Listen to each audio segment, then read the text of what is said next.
On this podcast, the first part I share about creating habits and then what is the review process, the logic that I apply when I'm thinking about my own life and what is my happiness today, how would I change it if I desire to, and why it's okay for you to change what you love and what you do on a regular basis. I think you're going to find this super valuable, whether you are going into college, coming out of college, or anywhere in your career. Please let me know how this is and how this helps you. Welcome to Our Best Self, a discussion, sharing forum to help you see habits and practices that will lead to your happiness and success personally and professionally. Mental strength, happiness, health, business success, and the gamut at large.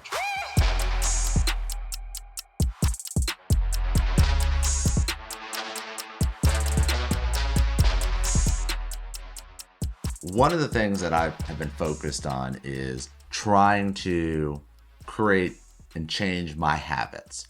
So how many times have you looked at your life, your day, and have said, I am happy. Like everything is great. Everything is awesome. I am eating the way I want to eat. I'm training the way I want to train.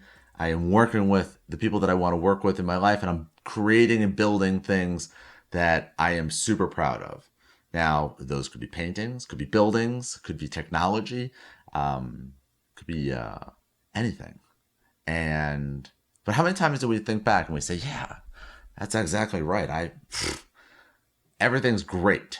I feel that way in some parts of my life, but I don't feel that way in every part of my life. And I think that is a natural truth, right? We're constantly growing and changing and thinking and rethinking from a new perspective, right? You kind of reflect on it. If our lives are a stream going down, right, and we're in one point, the next moment we look, we're in a different part along the stream, right? The riverbanks are different, the creeks are different, the trees are different, the skies and stars are even different. And I think with that truth, we have permission to be okay with looking at where we are, thinking about our behaviors, and then having a reset, having a change of opinion, and maybe what was okay when we were 18 or 22, maybe it's not okay when we're 38. And it's not about the age, it's about the experience and the environment that we've created and the hopes and dreams that we develop based off of our learnings together. And so, yeah, when I look at my life, I don't think I'm happy. I don't think it's all where I want it to be. And I think that's fantastic. I think it is the exposure of that and the rawness and the emotion I get around it that helps me to then start to guiding a path, start to testing things and trying things. It's going after the change, not for change's sake, but going after the change to try it out. Someone this morning was at a coffee shop here in Atlanta, and the barista was literally trying espressos, and she wasn't just trying to perfect it, right? She wasn't, going. When you watch people make espresso, they change the dials, and then you kind of can pull the shots, add water longer, in order to kind of change the flavor profile. But she wasn't trying to work on the minutiae. She was actually working on the edges. And what is super interesting about what she was doing is she was literally testing to draw out the profile of the edges of the spectrums. And when you think about that, that's brilliant, right? Because we don't know if we like bitter or sweet. We don't know if we like oysters or kale or chicken, beef, anything, without trying it. And so what she was doing is that she was trying the espresso on one side of the dial and on the other, and trying to pull out what she liked, what she didn't like, and what that meant. And then because she had those edges, she was then able to start to bring it in. And we don't bring it into the center, we go a little to the right, a little to the left, and then build and improve there. And so when we think about that, and then we bring it to our own life, right? When you look at and you almost think about and journal about your day, are you happy with every part of it, right? Are you having the impact in the community that you want? Are you living this life to the best way possible, right? Like there's so much in our world to experience and enjoy. That doesn't mean material things, but it means experiences and, just doing those things. And if you think about that and you're brutally honest, I really think you'll draw out areas that you might want to dabble in or you might want to play in. And there's nothing wrong with that, right? That is completely the point of living, is to pursue that, is to chase that, and to build and to go from that perspective. So what I would suggest, and something, a practice that I have adopted that I do at least monthly, is I reset and I say, am I happy? And I look at the different points of my life, my spirit, my physical body, my business, my love, my knowledge, my enjoyment of being alive and a human in this day and age.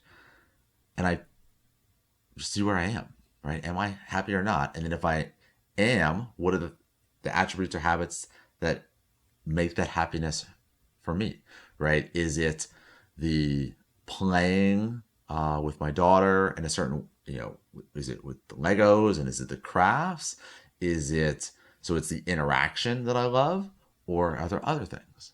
And if I think about my businesses and the things that I share and the content that I try to create for others, am I providing something that I feel will help people to have a better life, that will build upon maybe my lessons? And I believe so. And so when I see those areas, and then if I decide, like, am I really doing the best I can? And is that aligned to my happiness? And if it's aligned to my happiness and I feel like I'm excelling and growing in that area, then it's great. But if you find an area that's not fantastic, then that's a great moment to readjust and to build upon there. So look at your habits and build there. But what if we look at it from a different perspective? What if we're saying, actually, if I were to reset my thoughts, so if happiness and a review is meant to be a whole human improvement idea, so really our best self and kind of reviewing where we are, and then the behaviors that we do, whether it's to improve our fitness, maybe we're going to change some of the things that we're eating, maybe it's how we're sleeping, maybe it's just with our business. All those different behaviors and those activities all accumulate to create where we are. But that's making the best self.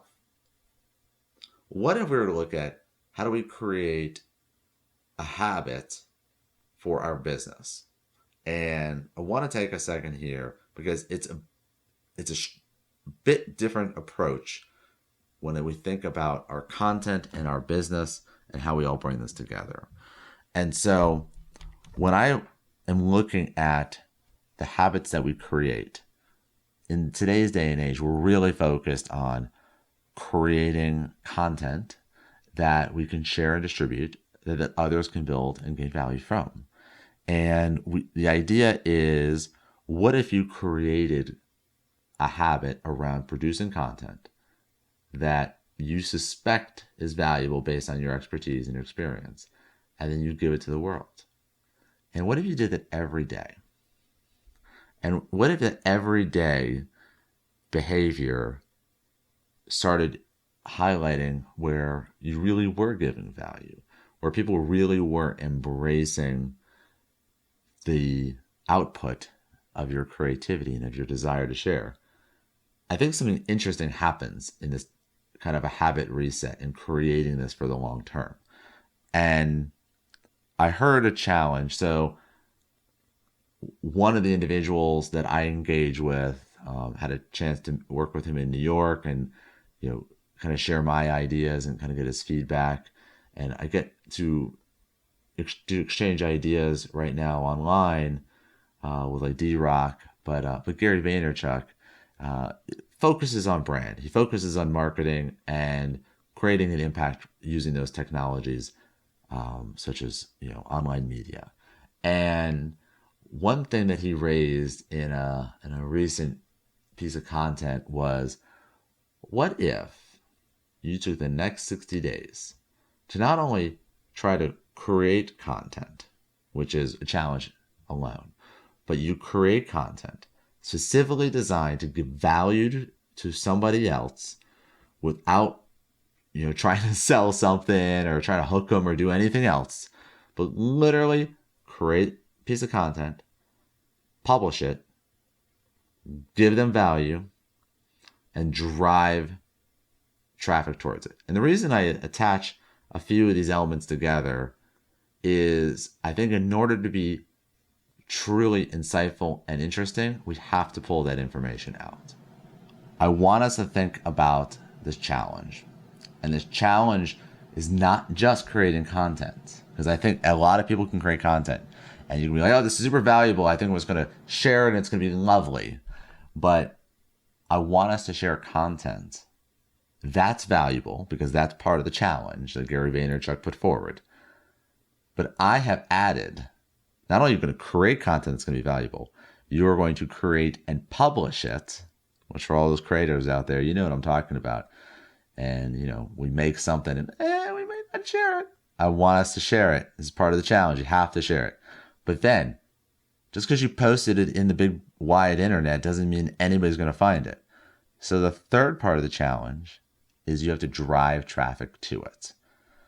And we do that because I want to encourage and force and create a behavior where we are putting eyeballs on that which we have created at a cadence that allows us to then, over the 60 days, gain insights. Imagine this.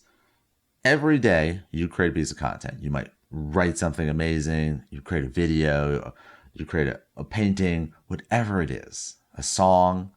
And every day not only you record it, you publish it and share it, but then you drive traffic to it. Either you do paid media or you collaborate with a few folks and they cross-post it for you to put their audiences on it because it's valuable content, obviously, and they want to share it too, which is a big bonus. If you do that every day, what we're going to find out, not only are we going to discover our natural voice in the creative process, which is always valuable. Even if we stop whatever we're doing, we're going to be able to bring that into other passion areas. But we're going to see what people cared about. Like, where were we able to have an impact by giving content and then watching the behaviors? And obviously, it's not a toss it out and just let it float around and see if anything happens to it. We have to support it. We have to drive traffic to it. We have to encourage interactions with it and give it a fair shot. Even in fishing, you still got to move the bobber. So we're going to put out all this content over the next 60 days. And the intent is to see what succeeds, what doesn't succeed, and look at the engagement, right? Do people react and use it, right? If you publish 50 things and 3 of the things that you published talk about people using it and getting better, really appreciating it, the likes don't matter, right? It's that impact. Because what you might then look at is, and I'm going to make this my practice, is if we have spent and invested these 60 days, then we look at the analytics and we see what is really engaging. Then we can focus on that content, which is super interesting from a business side. Because if you react to what your customers, clients, friends are interested in, and then expand on those topics, you're giving them added value in an area that you clearly love because you created it without interference from outside forces. You're simply sifting through what of all the things you created and shared, what do people love? And I think it's an interesting hack. It is a way of, for those of us who say, oh, I'm so complex, and I don't say this about myself, but I think it's a phrase where people feel they have a long life and that there's several things that they're good at and they don't know what to focus on. And I think that really identifies for me, and maybe it identifies for you. So how do we actually figure out what matters? And I would propose with this challenge, simply create freely, maybe have themes, which is a great idea, and using that as a signal of where we can then develop more time. So that's how I think we can provide value.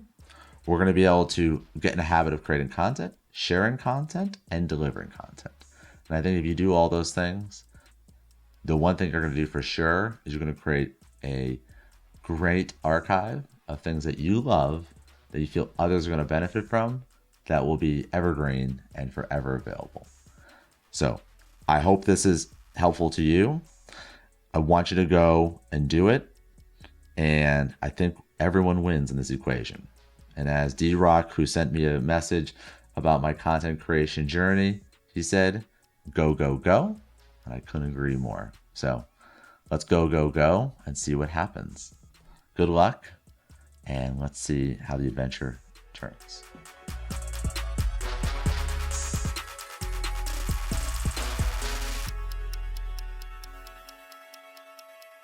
Thank you for listening to Our Best Self podcast. This is a passion project where I'm sharing the daily writings and studies from around the world and best that I can find for you.